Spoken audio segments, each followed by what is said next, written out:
ನಮ್ಮ ವಿ ಮನೋಹರ್ ಸಾಬ್ ಜೊತೆ ಇದ್ವಿ. ಅವರು ನಮ್ಮ ಚಳ್ಳಕೆರೆ ನಗರಕ್ಕೆ ಮುಖ್ಯವಾಗಿ ಸರ್ ಚಳ್ಳಕೆರೆ ನಗರಕ್ಕೆ ಬಂದ್ರಿ, ವಾಣಿಜ್ಯ ನಗರಕ್ಕೆ ಬಂದ್ರಿ, ನಿಮಗೆ ಮುಖ್ಯವಾಗಿ ಧನ್ಯವಾದ ಹೇಳಕ್ಕೆ ಇಷ್ಟಪಡ್ತೀವಿ. ಈ ಕುರಿತಂತೆ ಇವತ್ತಿನ ಸಿನಿಮಾ ರಂಗ ಯಾವ ರೀತಿ ಇದೆ ಅಂತೇಳಿ ಅವ್ರನ್ನೇ ಕೇಳೋಣ ಬನ್ನಿ. ಅವ್ರು ಏನು ಹೇಳ್ತಾರೆ ಅವ್ರನ್ನೇ ಮಾತಾಡ್ಸೋಣ, ಕೇಳೋಣ. ಸರ್, ಇವತ್ತಿನ ಚಿತ್ರರಂಗ ಅಂದರೆ ನೀವು ಸಾಕಷ್ಟು ವರ್ಷಗಳಿಂದ ಚಿತ್ರರಂಗದಲ್ಲಿ ಕೆಲಸ ಮಾಡಿದ್ರಿ, ನೀವು ಸಂಗೀತ ನಿರ್ದೇಶಕರಾಗಿ ಸಾಕಷ್ಟು ಹೆಸರನ್ನು ಪಡೆದ್ರಿ. ಇವತ್ತು ಆಗಿದ್ದ ಚಿತ್ರರಂಗದ ಪರಿಸ್ಥಿತಿ ಈಗಿನ ಸ್ಥಿತಿಗತಿ ಯಾವ ರೀತಿ ಇದೆ ಸರ್? ಈ ಕೋವಿಡ್ ಬಂದ ಮೇಲೆ ಲಾಕ್ಡೌನ್ ಟೈಮಲ್ಲಿ ಜನ ಮನೆಯಲ್ಲೇ ಕೂತು ಮೊಬೈಲಲ್ಲಿ ಬೇರೆ ಬೇರೆ ಸಿನಿಮಾಗಳನ್ನು, ಅಂದರೆ ಬೇರೆ ಬೇರೆ ಭಾಷೆ, ತೆಲುಗು, ತಮಿಳು, ಹಿಂದಿ, ಮಲಯಾಳಂ, ಇಂಗ್ಲೀಷು ಎಲ್ಲ ಸಿನಿಮಾಗಳು ಸಿಗ್ತಿತ್ತು ಅವರಿಗೆ. ಅದು ಏನಾಗುತ್ತಂದರೆ ಅವರಿಗೆ ಏನಾಯಿತು, ಓಹೋ ಪ್ರಪಂಚ ಇಷ್ಟು ವಿಶಾಲವಾಗಿದೆ, ಇಷ್ಟೊಂದು ವಿಷಯ ಇದೆ, ಎಂತೆಂಥ ಸಿನಿಮಾಗಳು ಬೇರೆ ಭಾಷೆಯಲ್ಲಿ ಬರ್ತವೆ, ನಮ್ಮ ಕನ್ನಡದಲ್ಲಿ ಯಾವಾಗ ಬರುತ್ತೆ ಅಂತೇಳ್ಬಿಟ್ಟು ಲಾಕ್ಡೌನ್ ಆದಮೇಲೆ ಸಿನಿಮಾಗಳು ಬಿಡುಗಡೆ ಆದವು. ಒಂದೇ ಸಲ ಬಿಡುಗಡೆ ಆದವು.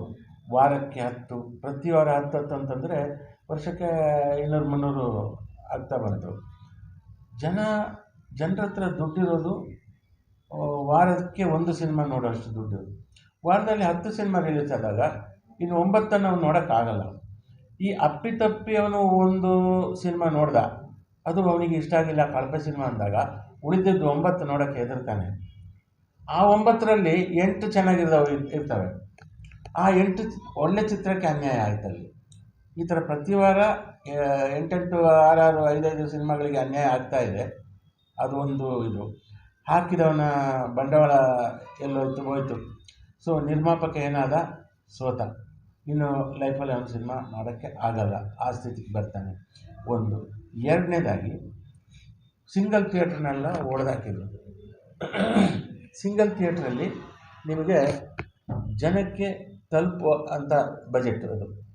ಒಂದು ಟಿಕೆಟಿಗೆ 100 ರೂಪಾಯಿ ಅಂತಂದರೆ ಅವನು ಕೊಡ್ಬೋದು 100 ರೂಪಾಯಿ, ವಾರಕ್ಕೆ 100, ಅಥವಾ ಒಂದು ವಾರ ಇಡೀ ನೋಡಿದ್ರು ಒಂದು 500-600 ರೂಪಾಯಿ ಖರ್ಚಾಗ್ಬೋದು 5 ದಿನ ಸಿನಿಮಾ ನೋಡಿದ್ರೆ. ಆ ಸಿಂಗಲ್ ಥಿಯೇಟ್ರನ್ನ ಹೊಡೆದಾಗ ಏನಾಗುತ್ತೆ ಅಂದರೆ ಮಾಲ್ಗೆ ಹೋಗಬೇಕು. ಮಾಲ್ಗೆ ಹೋಗುವಷ್ಟು ನಮ್ಮ ಕನ್ನಡ ಚಿತ್ರರಂಗದ ಪ್ರೇಕ್ಷಕನಿಗೆ ತಾಕತ್ತಿಲ್ಲ. ಯಾಕೆ ಹೇಳ್ತಾ ಇದ್ದೀನಿ? ಕನ್ನಡ ಚಿತ್ರರಂಗದ ಅನ್ನದಾತರು ಯಾರು ಅಂತಂದರೆ ಆಟೋ ಡ್ರೈವರ್ಸು, ಹೋಟೆಲ್ ಕಾರ್ಮಿಕರು, ಗಾರ್ಮೆಂಟ್ ವರ್ಕರ್ಸು, ಆಮೇಲೆ ಪೌರ ಕಾರ್ಮಿಕರು, ಜನಸಾಮಾನ್ಯರು, ತರಕಾರಿ